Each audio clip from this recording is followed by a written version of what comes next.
General साहब, कल 11:30 बजे समाअत हो रही है सुप्रीम कोर्ट पे इंतखाबात ताख़ीर या इंतखाबात इल्तवा केस की,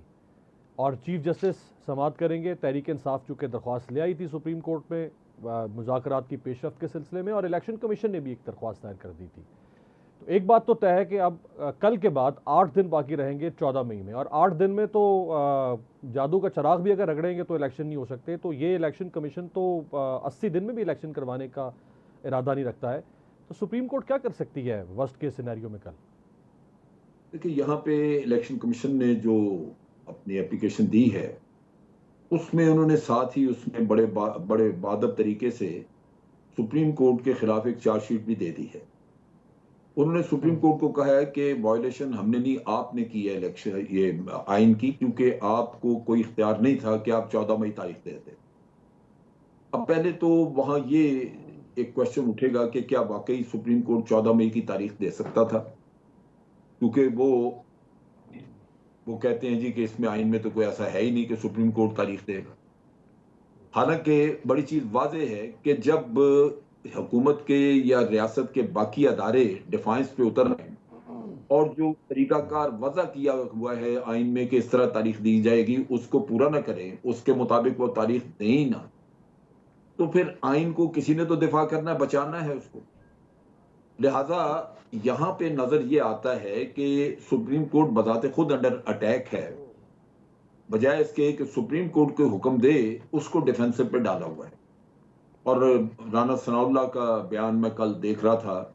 उन्होंने कहा कि इनकी चीफ जस्टिस साहब की बहाली जो है वो एक एग्जेक्टिव ऑर्डर के तहत हुई थी,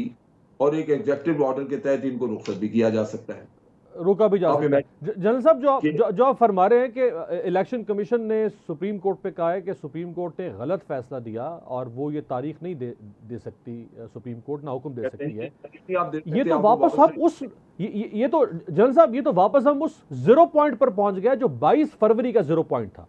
जब सुप्रीम कोर्ट ने सू मोटो लिया था 5 हफ्ते इंतजार करने के बाद कि इलेक्शन की तारीख नहीं आई, और सुप्रीम कोर्ट 2 दफा फैसले में इस सवाल का जवाब दे चुकी है कि हम तारीख दे सकते हैं, ये हमारा काम है। उसके बाद फिर उसी मामले को दोबारा अदालत में खड़ा कर दिया गया लाके। ये आपको वही 0 पॉइंट पे लाना चाहते हैं इसी वजह से कि इलेक्शन तो कराने नहीं। अब यहाँ पे सुप्रीम कोर्ट दोबारा भी कह दे, सुप्रीम कोर्ट के पास कोई ऐसा मैकेनिज्म नहीं है जिसके जरिए वो इंप्लीमेंटेशन करा सके, क्योंकि इंप्लीमेंटेशन भी हुकूमत या उसके अदारों के थ्रू होती है। लेकिन अगर सारा सिस्टम जो है वो एक माफिया की तरह मिल जाए और वो कहे कि जी हमने तो कोई चीज माननी नहीं, करना ही नहीं, तो सुप्रीम कोर्ट बेशक ऑर्डर देता रहे, 14 मई के ऑर्डर में वो कायम रहे, इंप्लीमेंटेशन तो नहीं होगी।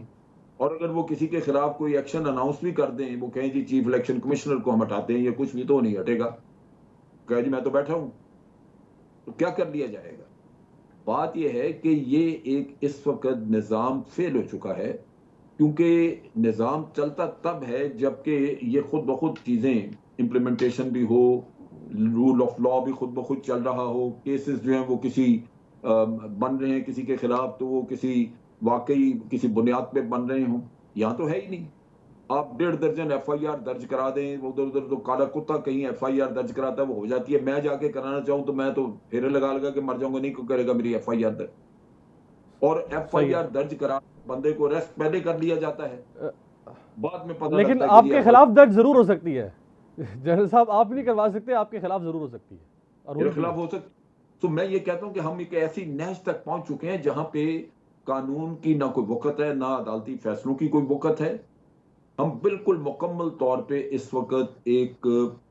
फेल्ड स्टेट कह दें या ये कह दें कि किसी माफिया के कब्जे में आ चुके हैं, इसके अलावा और कुछ नहीं।